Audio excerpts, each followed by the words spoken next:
Welcome back. Today we are going to have a look on Portainer, because in the last video we installed our Ubuntu VM and installed Docker on it. But how can we work easily with Docker and monitor what is going on? Of course you can use the command line tools, but even as experienced user you may like to have a nice UI where you can see everything and also do everything. That's why we use Portainer, and we are going to have a look how do we install it. Let's go! So to install Portainer we are going on a website which is docs.portainer.io, and here we can see everything we need. The first thing I will mention now is that there's a difference between Portainer CE and Portainer BE, like it says here in the info box, because there's a business edition and a community edition. For our needs, normally the community edition is way more than enough, but you can also get the business edition for free. Of course, then you have to give your data, I would say, because like they say, the first 3 notes are on us.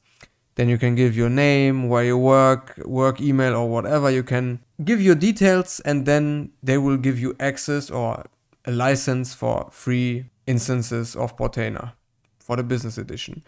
Advantages of this are something like role-based access or advanced GitOps, automatic backups to S3.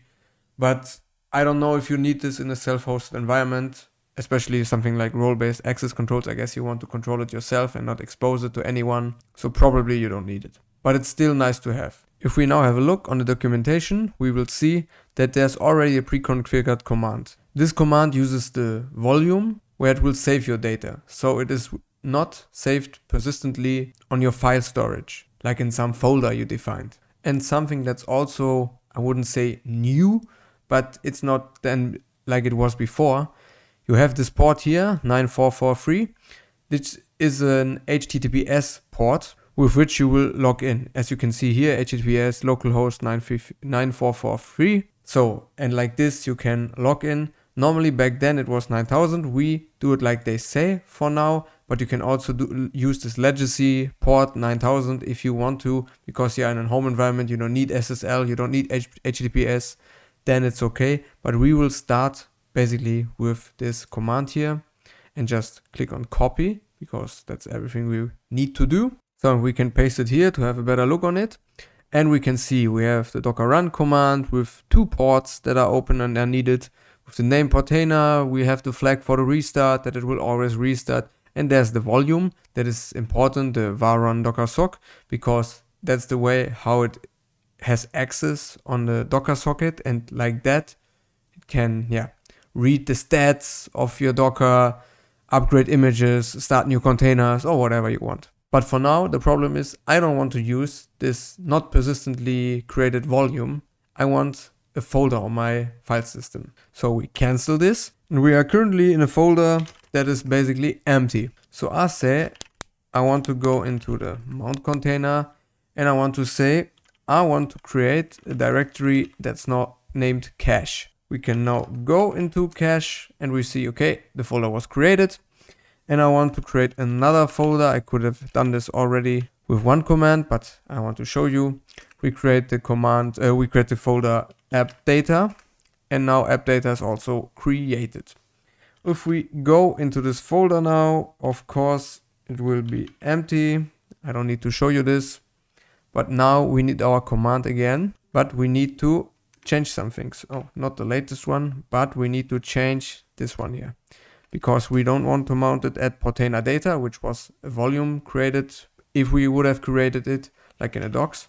We want to say mount cache app data Portainer.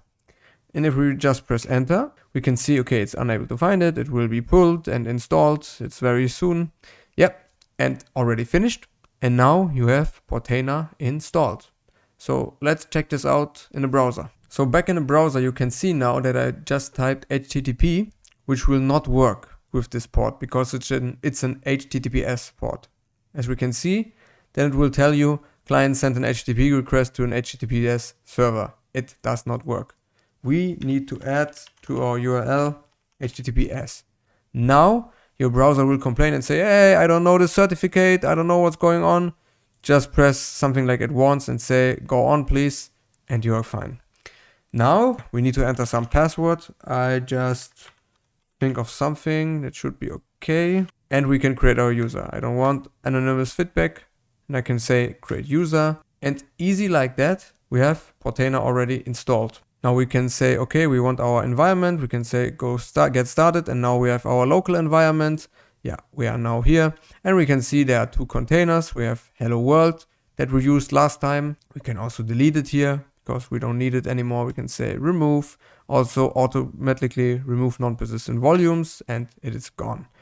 The same applies for the image, mark it and then say remove. And we can see our networks here. We have normally bridge, host and none. There's nothing we have added yet. And something I would recommend you to do is to set the IP of your server in Portainer, because otherwise the links won't work. Because if you look at this here and look in the bottom left, you can see it's telling you 000094443. If I click on this, it calls exactly this URL, which won't work, of course. We can change this if we click on environments and then on our local environments. We can say, the public IP we are using is this one here. I guess it was 83, right?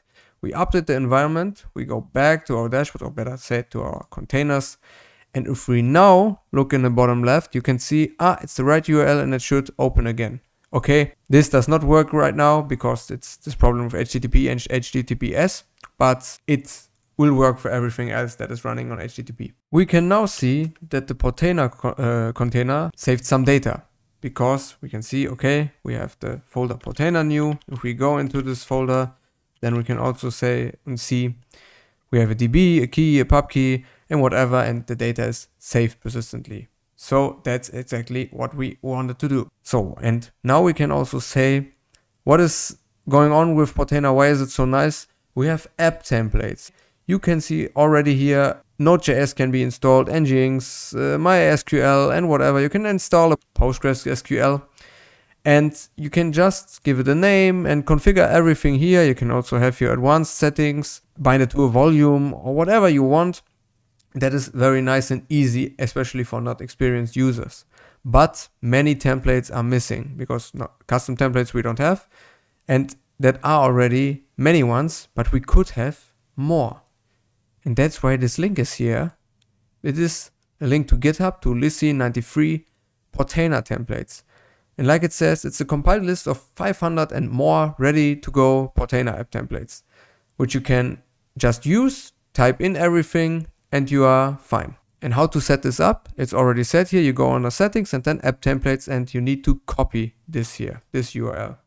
I'm going to copy this. Then I'm going to settings, like it says, and then app templates. We see the URL here. The basic one is of Portainer itself. I can say save application settings. It was saved.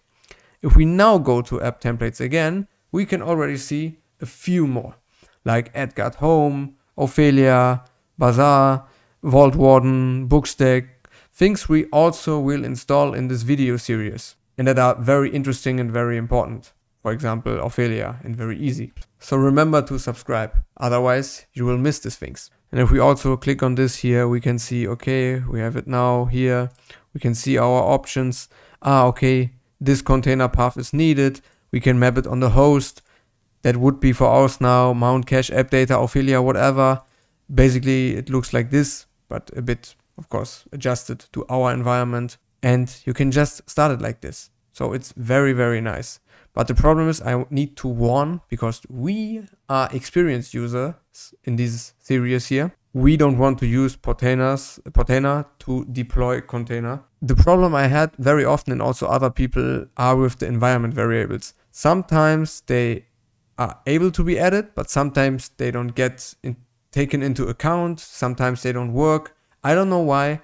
It is complicated. I wouldn't just use it. But still, Portainer is a very nice solution to have an overview about what is running, what is healthy, what is going on, what are my networks, have I images that are unused, I can filter them. Okay, yeah, I have none right now, but you can see everything here is very nice. But we installed everything now by a Docker run command. It would be nicer if you would have it as a Docker compose file, because it's kind of infrastructure as code, because you just have a file and everything for it is configured in this file. But this we will do in the next videos, because somehow we also need to edit these files. But how do we do this?